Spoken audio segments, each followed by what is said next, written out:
ముఖ్యమంత్రి గారు మంత్రివర్యులు చెప్పినట్టు కాళేశ్వరం కాళేశ్వరం అని చెప్పి ఒక సినిమా కాళేశ్వరం అంటే ఏదో అని చెప్పి ప్రజలలో ఒక అపోహలు కలిగించారు. కానీ ఆ లాస్ట్కు కాళేశ్వరం అనే ప్రాజెక్టు అది కేవలం కాంట్రాక్టర్ల కోసం దోపిడీ చేసింది, అది పేరు మీద దోపిడీ చేసింది తప్పితే నిజంగా అది రైతుల కోసం కొట్టిన ప్రాజెక్టు కాదు.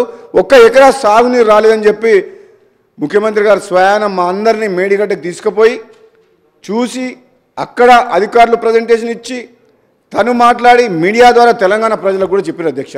అది ముమ్మాటికి నిజం అధ్యక్ష.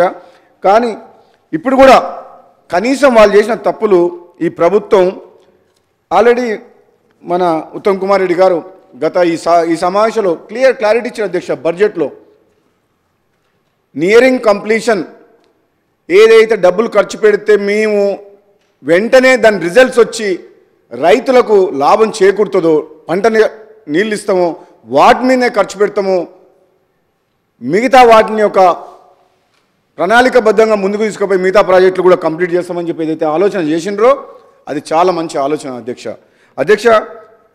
మీ దృష్టికి సరే గతంలో ముఖ్యమంత్రి అయిన పొలిటికల్ బెనిఫిట్ కోసం రాజకీయ ప్రయోజనాల కోసం తన మార్క్ ఉండాలని చెప్పి ప్రాణహిత చేవెళ్ళ పేరు మార్చి గ్రావిటీ ద్వారా వచ్చే తుమ్మిడెట్టుని కాదని కాళేశ్వరం పేరు పెట్టిన పేరు మార్చి మళ్ళీ ఆయన ఏదో తన ప్రతి విషయంలో సెక్రటరేట్ కానీ యాదాద్రి కానీ ఎక్కడైనా నా మార్క్ ఉండాలనుకుంటాడు ఆయన.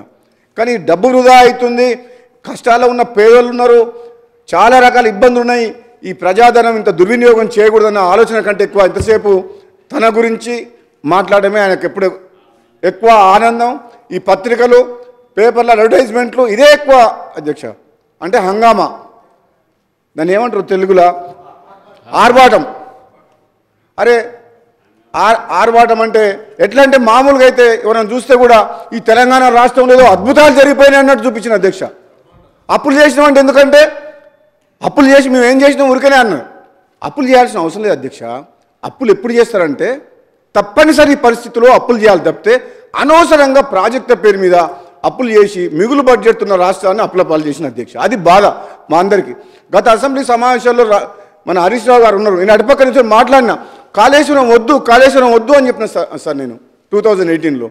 ఈ యాదాద్రి పవర్ ప్లాంట్ కట్టొద్దు అని చెప్పిన సార్ నేను.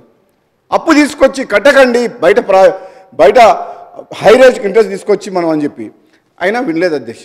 ఇప్పుడు ఈరోజు ఈ కాంగ్రెస్ పార్టీ ప్రభుత్వం వచ్చిన తర్వాత వాళ్ళు ఇంత తొందరపడుతున్నారంటే సమయం ఉంది, 5 ఏళ్ల పాటు ప్రజలు తీర్పిచ్చిండ్రు. తప్పకుండా కాంగ్రెస్ పార్టీ మా ముఖ్యమంత్రి గారి ఆధ్వర్యంలో మంచి టీం ఉన్నది అధ్యక్ష, కమిట్మెంట్ ఉన్నది, ఆలోచన ఉంది, ఈ రాష్ట్రాన్ని మంచిగా చేయాలన్న ఆలోచనతోటి ముందు పోతున్నాం.